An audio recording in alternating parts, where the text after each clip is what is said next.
नमस्कार, स्वागत है। आज हम जानेंगे छत्तीसगढ़ के एक बेहद रोचक जिले गरियाबंद के बारे में। यह जिला हीरों के जिले के रूप में प्रसिद्ध है और इसका राज्य नगर छत्तीसगढ़ का प्रयाग कहलाता है।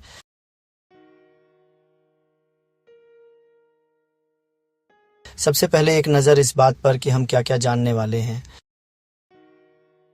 सबसे पहले जिले की बुनियादी जानकारी। गरियाबंद जिले की स्थापना 1 जनवरी 2012 को हुई, जब इसे रायपुर जिले से अलग किया गया। यह जिला हीरों के जिले के रूप में जाना जाता है क्योंकि यहाँ पायली खंड क्षेत्र में हीरे मिलते हैं और इसका राजिम नगर छत्तीसगढ़ का प्रयाग कहलाता है। वनों की दृष्टि से यहाँ का उदंती अभयारण्य वन भैंसा के आश्रय के रूप में प्रसिद्ध है। अब समझते हैं कि यह जिला किस जिले से कटकर बना। मूल रूप से गरियाबंद पहले रायपुर जिले का दक्षिणी हिस्सा था। फिर 1 जनवरी 2012 को रायपुर से अलग होकर यह नया जिला बना और इसका औपचारिक लोकार्पण 11 जनवरी 2012 को हुआ। ये उस दिन छत्तीसगढ़ में बने 9 नए जिलों में से एक था। अब जिले की सीमा को नक्शे की मदद से समझते हैं। गरियाबंद की सीमा 3 छत्तीसगढ़ जिलों को स्पर्श करती है। उत्तर पश्चिम में रायपुर, उत्तर पूर्व में महासमुंद और पश्चिम में धमतरी। इसके अलावा दक्षिण पश्चिम में उत्तर बस्तर कांकेर जिला है और सबसे महत्वपूर्ण बात, दक्षिण पूर्व में ये जिला उड़ीसा राज्य की सीमा से लगता है। यानी गरियाबंद छत्तीसगढ़ का एक सीमावर्ती जिला है जो उड़ीसा से सटा हुआ है। जिले के प्रशासनिक ढांचे पर नजर डालें तो यहाँ जिले में 2 प्रमुख विधानसभा क्षेत्र हैं, राजिम और बिंद्रानवागढ़। गरियाबंद में नगर पालिका है, साथ ही कुछ नगर पंचायतें भी हैं। फिंगेश्वर पूर्व में 86 गांवों की एक जमींदारी हुआ करती थी। अब राजनीतिक दृष्टि से जिले में 2 प्रमुख विधानसभा क्षेत्र हैं। पहला है राजिम, जो एक सामान्य सीट है। जिले की भौगोलिक स्थिति देखें तो उत्तरी भाग छत्तीसगढ़ का मैदान है, जबकि दक्षिण में मैनपुर और देवभोग की ओर पहाड़ी तथा वनांचल क्षेत्र है। यहाँ की प्रमुख नदी है पैरी, जो बिंद्रानवागढ़ की पहाड़ियों से निकलकर महानदी में मिलती है। इसके अलावा महानदी और सोंढूर नदियाँ भी बहती हैं तथा देवभोग की ओर तेल नदी ओडिशा की सीमा बनाती हुई बहती है। और सबसे खास बात, राजिम में महानदी, पैरी और सोंढूर का त्रिवेणी संगम होता है। भूगर्भीय दृष्टि से यह क्षेत्र आर्कियन यानी आद्य महाकल्प और धारवाड़ शैल समूह की प्राचीन चट्टानों से बना है और यही प्राचीन चट्टानें जिले की हीरा और गार्नेट जैसी बहुमूल्य खनिज संपदा का असली आधार हैं। सघन वनों के कारण यह जिला अपेक्षाकृत अधिक वर्षा और हरियाली वाला क्षेत्र माना जाता है। अब जनसंख्या के आंकड़े। यहाँ का लिंगानुपात लगभग 1021 है, यानी यह एक महिला प्रधान जिला है जहाँ प्रति 1000 पुरुषों पर 1000 से अधिक महिलाएं हैं। साक्षरता दर लगभग 68% है और सबसे महत्वपूर्ण, यहाँ अनुसूचित जनजाति की जनसंख्या लगभग 34% है। इसलिए ये एक जनजाति बहुल जिला है। जनसंख्या घनत्व कम है, इसलिए ये एक विरल आबादी वाला वनांचल जिला है। इसी बात को थोड़ा और समझें। गरियाबंद की अधिकांश जनसंख्या गांवों में रहती है। लगभग 93% आबादी ग्रामीण है, जबकि केवल लगभग 7% आबादी शहरी क्षेत्रों में निवास करती है। जिले के मुख्य नगर गरियाबंद और राजिम हैं। यहाँ की सबसे विशेष जनजाति है कमार, जो एक विशेष पिछड़ी जनजाति है और मैनपुर तथा गरियाबंद इनका प्रमुख क्षेत्र है। ये बांस शिल्प पर निर्भर रहते हैं। दूसरी विशेष पिछड़ी जनजाति है भुजिया, जो देवभोग के ओडिशा सीमावर्ती वनांचल में रहती है। इसके अलावा गोंड और कंवर जनजातियां भी वन क्षेत्रों में निवास करती हैं, जहां कर्मा, सुआ और ददरिया जैसे लोक नृत्य प्रचलित हैं। जिले की अर्थव्यवस्था मुख्यतः 3 आधारों पर टिकी है। पहला है कृषि, जिसमें धान प्रमुख फसल है और देवभोग का चावल विशेष प्रसिद्ध है। दूसरा है खनिज यानी हीरा और गार्नेट, जो पायली खंड और देवभोग क्षेत्र में मिलते हैं। और तीसरा है वनोपज, जैसे तेंदुपत्ता, महुआ, लाख और बांस। यह आजीविका का आधार है। कृषि की बात करें तो धान जिले की प्रमुख फसल है और देवभोग का सुगंधित चावल पूरे क्षेत्र में प्रसिद्ध है। मुख्य खाद्यान्न फसलों में धान, मक्का, गेहूं, कोदो, ज्वार और रागी आते हैं। वाणिज्यिक फसलों में गन्ना, आलू, प्याज और अमारी प्रमुख हैं।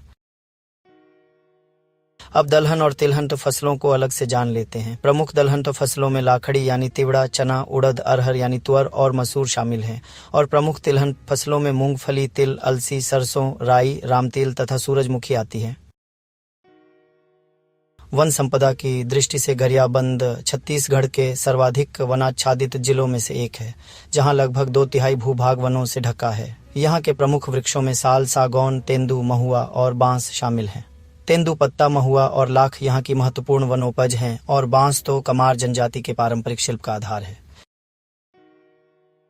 अब बात उदंती वन्यजीव अभयारण्य की, जो जिले की पहचान है। इसकी स्थापना वर्ष 1983 में हुई थी और इसका क्षेत्रफल लगभग 232 वर्ग किलोमीटर है। यह रायपुर देवभोग मार्ग पर स्थित है। इसकी सबसे बड़ी विशेषता है वन भैंसा, जो छत्तीसगढ़ का राजकीय पशु है और इस अभयारण्य का गौरव है।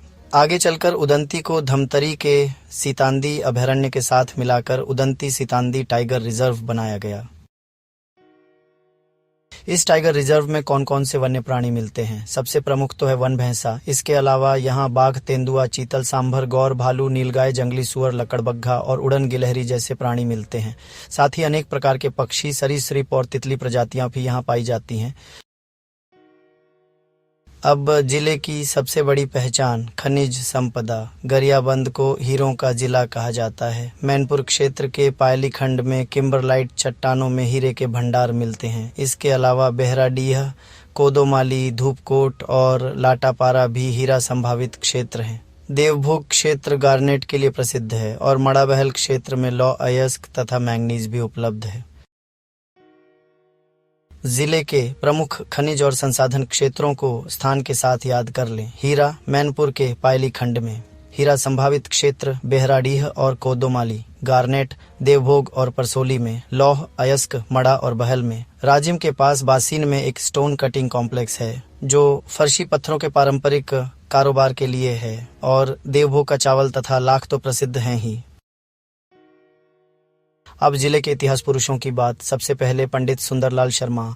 इनका जन्म राजिम के निकट ग्राम चमसूर में 21 दिसंबर 1881 को हुआ था। इनके पिता का नाम जयलाल और माता का नाम देवमती बाई था। ये छत्तीसगढ़ में अस्पृश्यता निवारण और हरिजन उद्धार के अग्रदूत थे।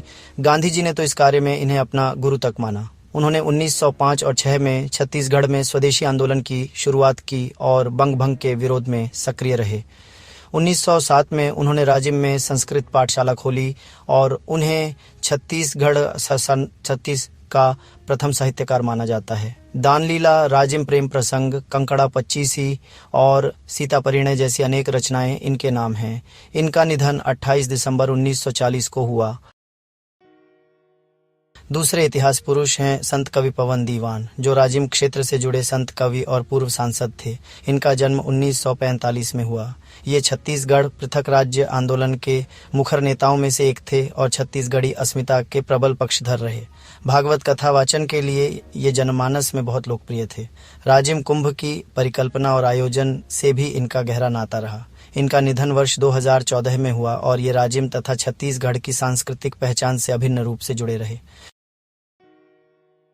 अब जिले के प्रमुख दर्शनीय स्थल। राजिम त्रिवेणी संगम पर बसा, जहां राजीव लोचन और कुलेश्वर महादेव के मंदिर हैं और जिसे छत्तीसगढ़ का प्रयाग कहते हैं। मरोदा का भूतेश्वर नाथ, जिसे विश्व का सबसे बड़ा प्राकृतिक शिवलिंग माना जाता है। जतमई माता, एक पहाड़ी देवी मंदिर और मनोरम जलप्रपात। घटारानी, घने वन में स्थित जलप्रपात और देवी मंदिर। बिंद्रानवागढ़, एक ऐतिहासिक गढ़ और पैरी नदी का उद्गम क्षेत्र। और सिकासार बांध तथा उदंती अभयारण्य, जहां पैरी पर बांध और वन्य जीव सफारी का आनंद लिया जा सकता है।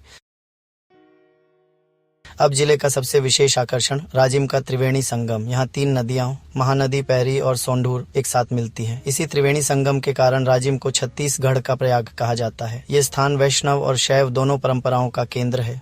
एक ओर राजीव लोचन का विष्णु मंदिर तो दूसरी ओर संगम पर कुलेश्वर महादेव का शिव मंदिर। अब राजिम की सांस्कृतिक धरोहर राजिम कुंभ कल्प।